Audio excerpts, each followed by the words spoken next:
Hi, everybody. Good morning. Good morning. I'm not sure whether you can all see me actually as yet. 1 second. Let me. I'm not as experienced as Chloe on these things. Yep, you can see me. Okay. Right. Good morning, everybody, and welcome to a little chat show with me, Colin Brown. Looking forward to chatting to you all. And any questions you want to ask me, absolutely fine, because I'm instructed to keep an eye on the chat box, which I will. And it says, you're now live, Colin. Yes, we can see you, but I can't see any of you can see me, but I can't see any of you. Anyhow, I have been in racing for God knows how many years, something like 51 years in horse racing. And that makes me sound quite old if some of you think I left school at 18. But luckily for me, back in the day, I left school at 14 and got straight into horse racing. And, I feel privileged to have been a part of the horse racing team for many, many years.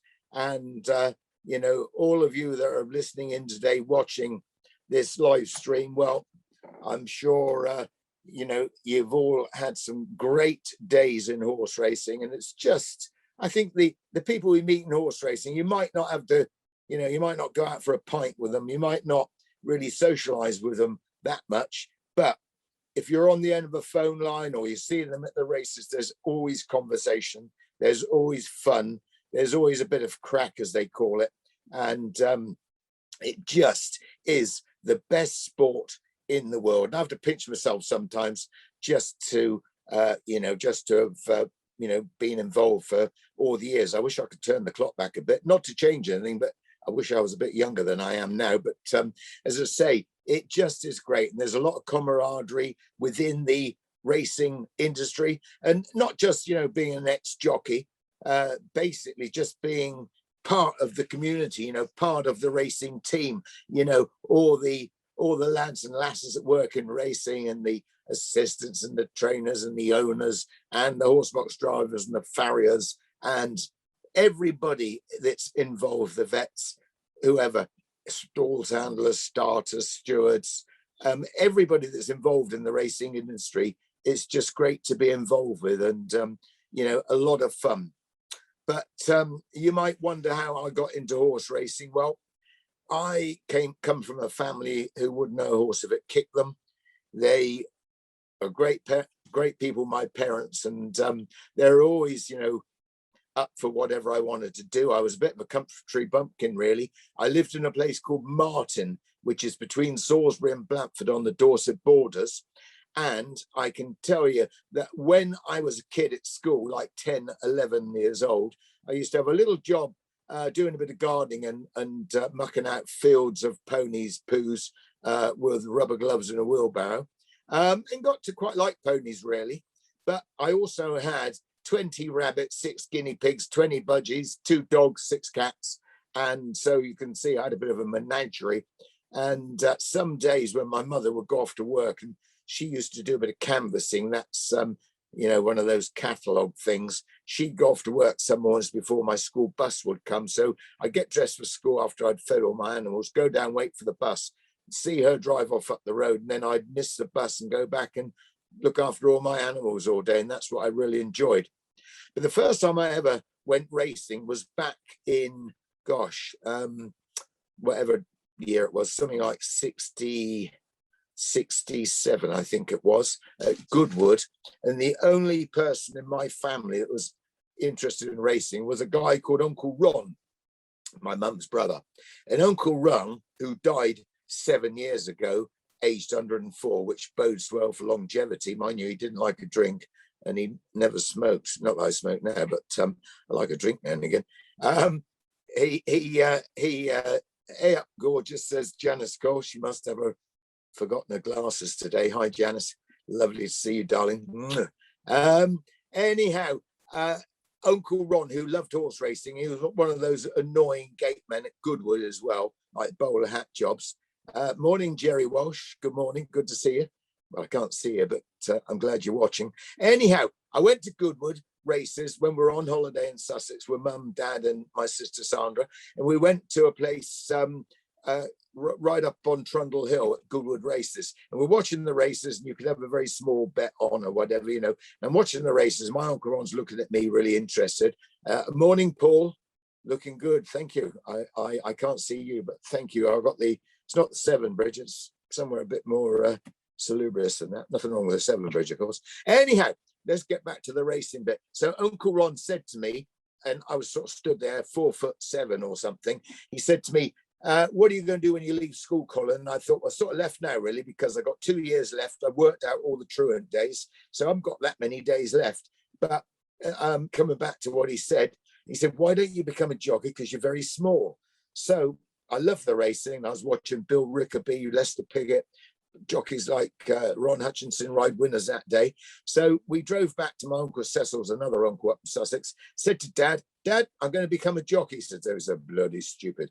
So I said, I am. I said, when we get back to Martin, which is where I lived, which is near Whitesbury, by the way, where the Great Desert Orchid was trained and many other great horses by David Ellsworth. When we get back home, I said, I've got about a tenner saved up.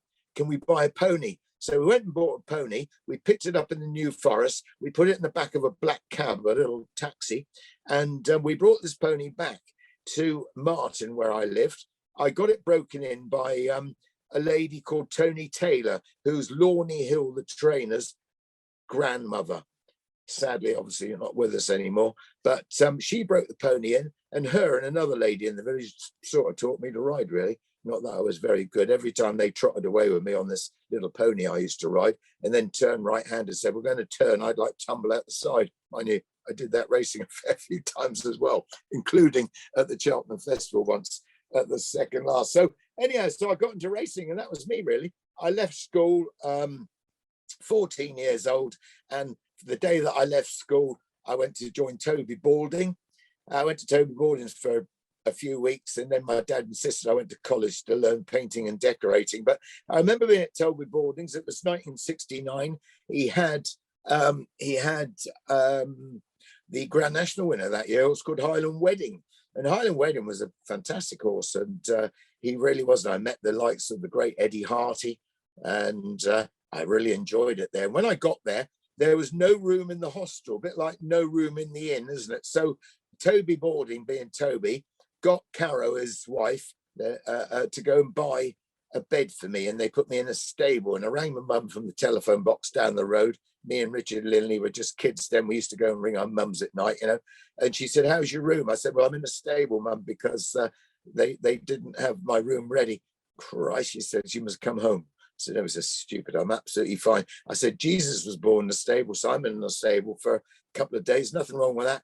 And Toby used to bring me in apples and carrots, and I think, you know, just to I don't know, just to keep your old vegetable stuff going or whatever. I don't know what he thought, but so that was him. He used to bring them in the morning and wake me up and I'd go off to work. But I left Toby's, went to do painting and decorating, and then I'll just quickly tell you, I joined a wonderful lady who was a little bit thirsty, called Dr. Barnes. That was her professional name, and Meter Easton was her name as a racehorse trainer, and she trained in our village, and she was wonderful.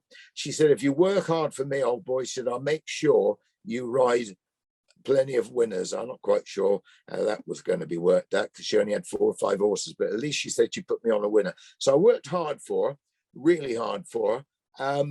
She, as I say, was a bit thirsty, and she lost the driving license for the 3rd time I was there. So I used to drive the horse box, and I used to drive her car, which was a Mark 10 Jag. And Dr. Barnes, her professional name, I can tell you she was an anaesthetist. So you can imagine, you know, her out to a party, plenty of whiskies, but on call. And then I used to drive her to the hospital occasionally. And one evening, I took her to the hospital because we're at a party. It's about 12 o'clock. Her bleeper went off. I said, meet her. I said, RCA. So, okay, old boy, she said, I just finished my whiskey. So she necked that down. I drove her to Salisbury Hospital. I'm still outside the hospital at 4 o'clock in the morning. I thought we've got to ride out at 5:30, nice summer's morning. So I go in just to see how long she's going to be. So I found someone on the desk, and they said, oh, yeah, no, Dr. Barnes finished in the theatre quite a while ago, but she had an accident. I said, what was that? He said she fell off the stool and she's now in A&E. So I had to go and get her from A&E and get her back. But she did keep to her word. There was a horse called Soissons Neuf that was David Ellsworth's last winner in public at Fontville Park over fences. And he retired that year. So you're going back a few years. And then I rode this horse Soissons Neuf in a selling hurdle down at Newton Abbot. I remember it well. And I'd only been riding 2 or 3 years, not very well. And I just steered it round and it hacked up in a cellar. And I said to my mum that night, I said, this is dead easy as riding, Lark. I said, the race today, the Paracombe selling hurdle at Newton Abbot was worth 240 quid. I get 10% of that. I said, that's like 24 weeks wages for me. Anyhow, for another 150 rides, I never rode another winner. But I did end up in hospital many times with broken bones, ankle, shoulder, ribs, you name it. I broke it in the first couple of years riding. And to be perfectly honest, I wish I'd stayed on at school because I felt like I was completely hopeless at riding. And nowadays, I mean, I'm a jockey coach and I enjoy coaching young riders, but I had no coaching, took me about a year to learn how to change my hands and all those things. But I was getting plenty of rides, but bad ones. Plumpton one year, I think I had 15 falls at Plumpton halfway down the hill. I mean, it was hard, but sometimes if you keep persevering at something, things come good. And I remember I was so keen on the racing that through Dr. Barnes and Meter Easton, I met a lovely guy called John Duffy. And John Duffy's father-in-law was one of the independent bookmakers in Bournemouth called Len Ingram. And John Duffy loved horses, had horses in training. He worked for his his father-in-law in the betting shops. He often ran a market or two selling material. And when David Ellsworth was on his uppers, he had quite a few market stalls around, like Devises, Chippenham, Wantage. And then when I sort of, mixed a bit of riding, I couldn't really make a living at it at the time. I had market stores. I used to drop off a mate of mine, Stuart, at Gillingham, go to Wincanton, have 2 rides, come back, pick up the market store. He might have taken 30 quid. I'd give him a tenner. I don't know, a couple of riding fees down at Wincanton. And that's how I worked back in the day. And David Ellsworth was the same. But John Duffy, he did me one great favour. He's done me many, but he introduced me to David Ellsworth at Bishop's Cannings when David Ellsworth was unable to get a license to train, but he was assistant trainer at Bishop's Cannings. And he had a Hennessy winner back in 1972. I expect a few of you oldies like me will remember that was called Red Candle, ridden by Jimmy Fox. Anyhow, I got to know Elsie and we kept in touch. And a few years later, Elsie would be racing. He'd have a few runners, but not sort of in his name, really, just with friends and whatever. And then he started to set up and training. He set up and training in a place called Thyle Dean, which is near Larkhill Racecourse. And he had a horse, I can't think what it was called now, but it was a great big blimmin' raw 4-year-old, that someone had bred. Anyhow, Elsie was getting on this himself, and he had bucked him off one morning and landed on his back. He had a bad back. He rang me. He said, "Come and get on this." He said, "Can't do much with it." He said, "But we've got to get it going because I just started training. I want to get it on the race course for the owner." So I went down, got on this thing. Well, he lunged it, and I got on it, and I was right on the edge of the River Avon in a muddy old boggy meadow. He said, "Give that a kick in the belly, and we'll get the sting out of it, and we'll be able to start to ride it." Well, it took off with me, went straight over a water tank, headed towards the river. I crapped myself because I can't swim very well, and it was middle of winter. But anyhow, I managed to turn it, and we're still here today. Anyhow, Elsie was brilliant. I mean, he had like 20 runners, and 15 of them won. And I rode a few of them, not all of them, but I rode a few of them. So we sort of gradually got going. And that was my sort of early days. And, the great thing is, and I say to my jockeys now, if you can help it, don't take real bad rides, because bad rides don't make good jockeys. It's the good horses that make good jockeys. So as we progress, I suppose you say, I got on better and better horses. Elsie moved to Colin, which is a yard near Cowan, It's now a hotel, beautiful place. And that's where I met the great Janice Coyle. Now, she was some dancer, I can tell you that much. And she was, well, she still is, very swish young lady. She joined the team there from right up the north, and she looked after horses beautifully and did her horses well, got riding, and she ended up riding, as I'm sure lots of you know, and horses like Ferryman and some good horses she rode, and rode a few winners. But we all were a good old team there. And then Elsie got a bit big for his boots there, ended up moving to Whitsbury. And in Whitsbury, down, you all know where that is, probably Dust Iron on the edge of the New Forest. Whitsbury's a lovely, lovely place. And Elsie started training there. He had some fantastic horses. And I remember years ago when I was 14 or 13, 14, I rode out for Bill Marshall. And Bill Marshall used to train some very good horses, including one which my brother-in-law had bought for 32 grand to win the Guineas for a guy called Curtis Elliott. And Curtis Elliott wanted Lester Piggott to ride it, and he wanted him to ride a Guineas winner. And the horse was called Grey Mirage. So Grey Mirage, I rode him out quite a few mornings. He did win a Guineas on him, Leicester, but it was a Guineas trial at Lingfield, and they didn't ride him in the Guineas because he had a better ride. But Grey Mirage ran in it and finished 8th or 9th. But Grey Mirage was the sire of the Great Desert Orchid, trained at Whitsbury. What a coincidence. So as the years sort of went on, Elsie and I sat on the bank down there at Whitsbury. Horsebox turned up. Little horse got out with a long scruffy mane called Desert Orchid. Elsie says, owners want you to ride this. That's why they sent it to the best trainer. I said, well, if they want me to ride, that's great. He said, well, we'll see how we get on. You know, he always took the mickey out of me a bit, our little love-hate relationship. But I can tell you, I spoke to him 2 days ago, and he's 82 now. So we've known each other a hell of a long time, and we got on great. Anyhow, this little horse turned up, and he wasn't the only youngster in the yard. We had a pretty good old team down there at Whitsbury. And the first time that I ever went to give him a proper school Desert Orchid, I can tell you, Elsie said, well, do you want to lead? I said, well, he's a bit keen, isn't he? And he did put me with something, but after about the second hurdle, I'd gone. Jumped 4 hurdles, and I went for about a mile. Now, if it had been Jenny Pittman, she would have said, here, you little, come back here and jump it again. Elsie went, take him home. Anyhow, we ran him in a race at where was it? Kempton first time up, and he fell at the last and lay there for 20 minutes. We thought that was the end of him, but he progressed, and he had a couple of different lads look after him before the lovely Janice took him over and took him right the way to his twilight years, if you like, and right through to his very last race. I mean, I was lucky to ride a lot of very good horses. I rode about 16 Grade 1 winners, which is like riding group winners on the flat. So I was a lucky boy, really.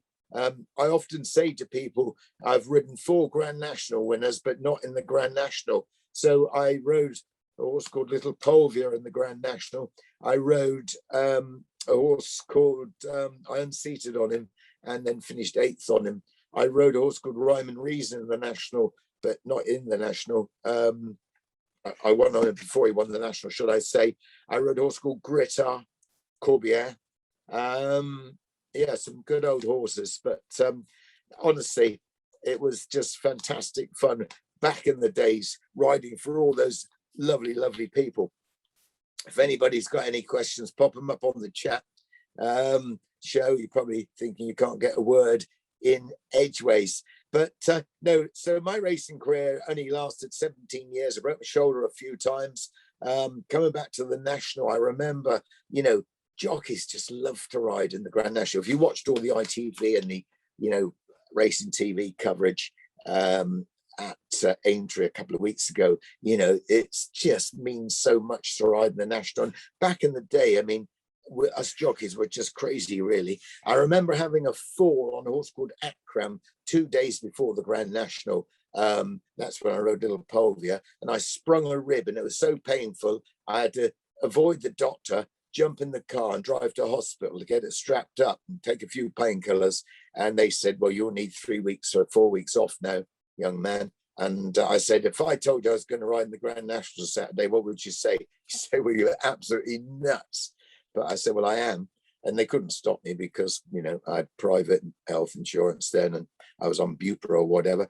Got strapped up, went there on the Friday, rode a winner and a cellar, and then rode the national, finish 8th. But with painkillers and a large brandy or whatever it might have been, a few hours beforehand, the pain almost went away. But just to finish 8th in the Grand National, it was fantastic.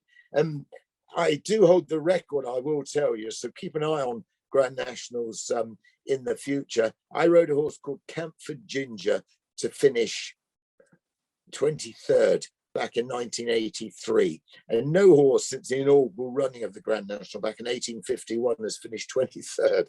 And we still, that record's still not beaten there. There are only 15 this year. And trained by David Ellsworth, of course, known by a great mate of mine, a Scot, and that was a guy called Tony Sykes. He had a hotel near Savernake Forest, near Marlborough, and he had a whiskey bottle on the bar. And he said to all his owners, if you think my horse is not going to get round the Grand National, put your money where your mouth is. We'll have a party if you fill the bottle up with cash. Fine. But if it does get round, then I keep the cash. So that was the plan. So Sykes, he got into the paddock. He says, I counted the money last night. He says, there's 1,000 quid in the pot, 500 for you if you get round, 500 for me. He said, but listen, you don't put the horse under any pressure. You just pop round, enjoy yourself. And that's what I did. Horse was slow, but he had his ears pricked. He jumped for fun when the fences were big, and he was fantastic. He finished 23rd. Paul Dalton, should I say, other than Desi, what was your favourite horse that you'd ridden? I had a lot of favourite horses. But I would say, other than Desi, it has to be a horse called Floyd. Floyd was as tough as teak. He really was hard to train because, you know, he was like training a horse. I can't think of the saying now. It's like walking on broken glass. You know, he had dodgy tendons. He wasn't the easiest horse to train, but David Ellsworth trained him, and I won 13 races on him. I think he won about 19. He started off with Michael Madgwick, and then he went to Paul Cole, and then he went to David Ellsworth. Just getting a nice kiss from my dog.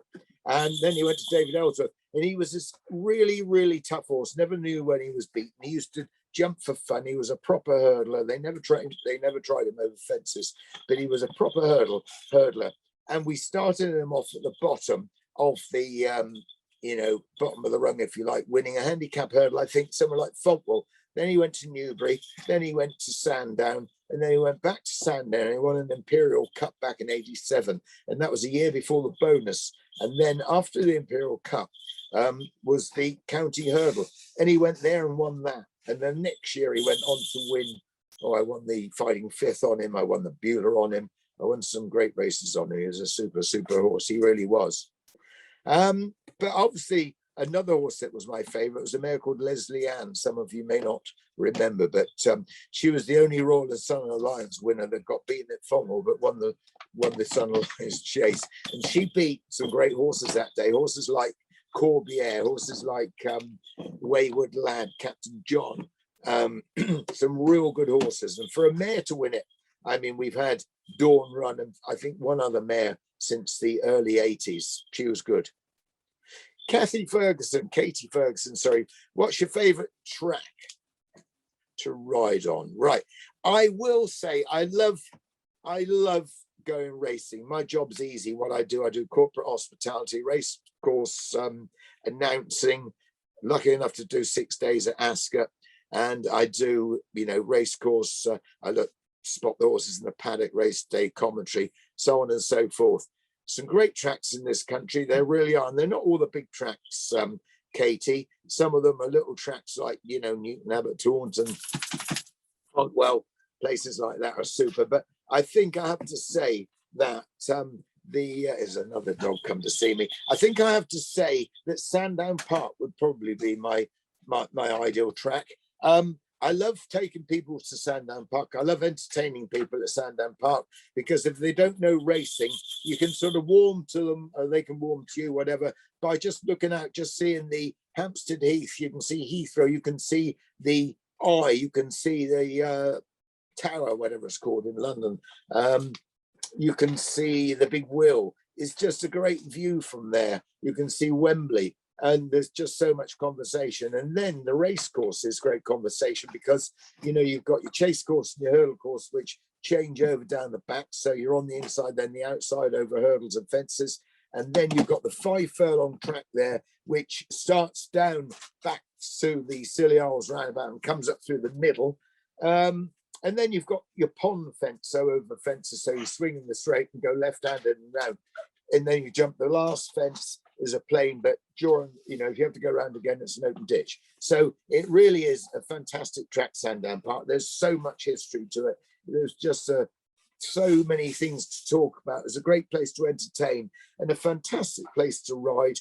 And I rode a treble there once, actually, on a horse called Gofar, who was pretty good, went on to win a Hennessy Gold Cup. I rode him in a listed race there and won on him. I rode a horse called Course Hunter there, that was out of a mare called Miss Hunter, that was third to Highland Wedding in the 1969 Grand National. I rode some very good horses at Sandown Park. I won all the top chases there, apart from the Whitbread Gold Cup. So all those great races on Desert Orchid, you know, the Henry VIII and the all those great chases, and a bit like Ascot, really. That's a great track. And Desert Orchid also just loved being at Sandown Park. I won the Gainsborough Chase on them there and other big races. And again, Desert Orchid did love Ascot. He won more races at Ascot than any other track. I think I won 7 races on him there.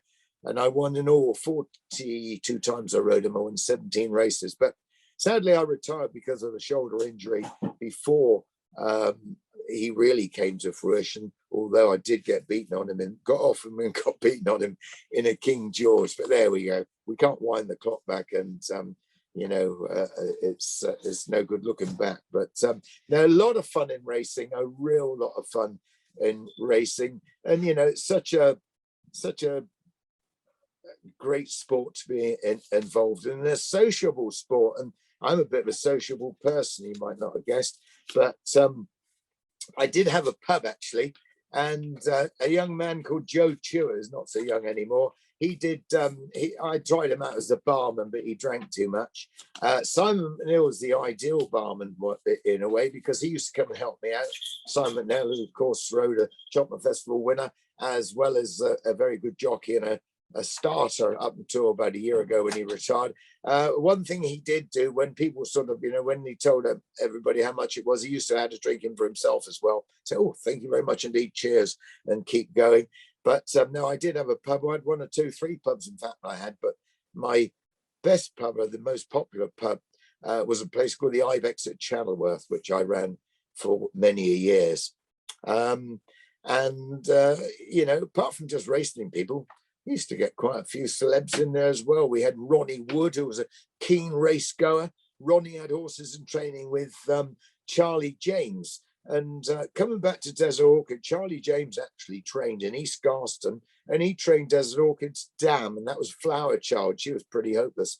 Won a couple of races at Fontwell or Plumpton. Pretty slow she was, couldn't get out of her own way. But it's amazing just how she produced Desert Orchid, being by Grey Mirage. So yeah, Charlie James used to come up with Ronnie Wood. Mark Bradstock would ring me sometimes and say, I'm going to bring Fergie up for lunch, but don't tell your locals. So I used to, he'd say, what's on the menu? I said, what do you fancy? He said, well, she quite likes fish. I said, I'll go and catch one. So I'd go down the River Lambourne, which I had a rod on, and catch maybe a lovely plate-sized wild brownie and just recommend it. Yeah, she had that a couple of times when she came down. Would drink the finest wines, Lapierre d'Or, of course, nick a couple of fags off of me, and Bradstock would drive her off home. And a couple of my locals walking to school would say, hey, didn't I see Fergie in the car leaving your pub today? I said, you did. Well, why didn't you tell us? We could have come up and got a few pics. But no, I never did, because, you know, it's nice of them to bring people up like royalty, if you like. So I never did.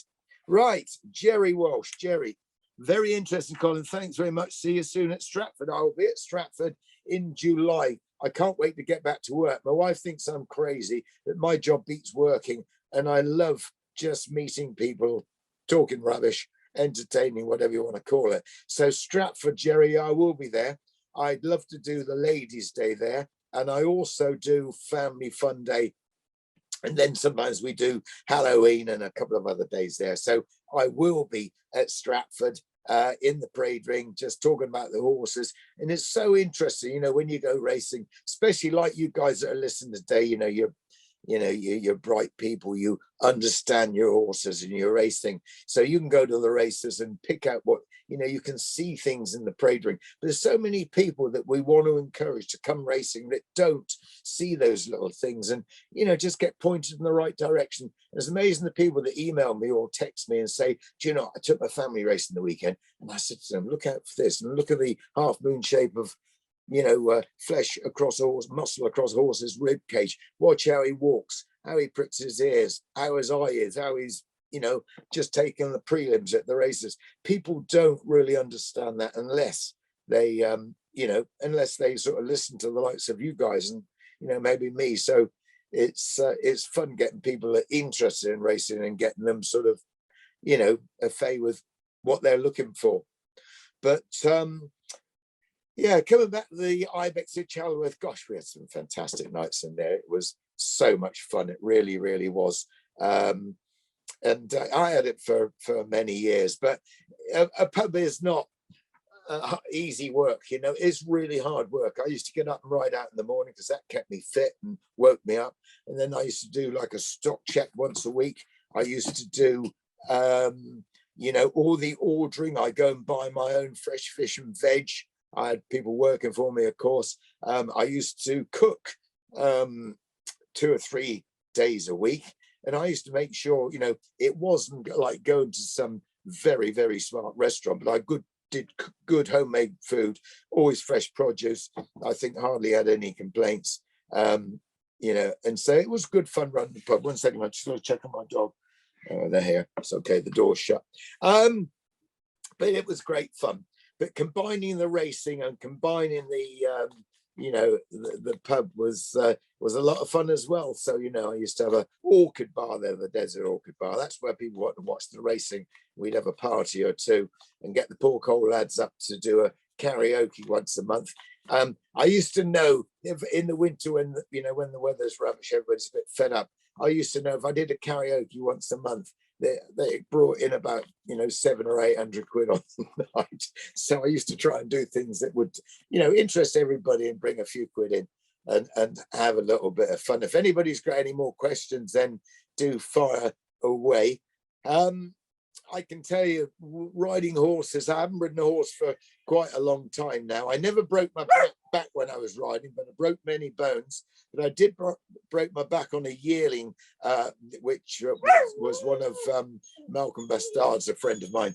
Shush, come here. And that was about 2009. I did ride out a few yearlings since then. Some really nice horses as well. Horses like Nathaniel and all those horses. Shush. All those horses that were getting prepared to go back into training, and that was interesting. But up until about 2012, I did that, and then I just thought to myself, you know what? I don't think I need to ride racehorses anymore. You never stop learning, of course. But I did a course in BHA coaching, so I am one of the recognised BHA coaches. There are several that aren't BHA coaches.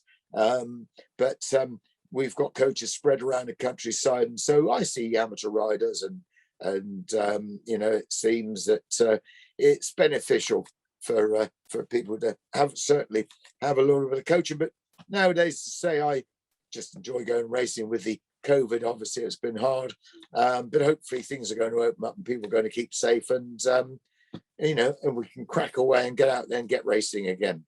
Anyhow, it's been fantastic talking to you. I hope I haven't bored you too much. Thank you very much indeed for your questions, and I hope you all have a fantastic day and look after yourselves. Enjoy the sunshine, get out and do a bit of gardening, go for a long walk, whatever it might be. But keep safe, keep fit, and we'll see you all soon, hopefully on the racecourse. Thanks for listening. Bye-bye.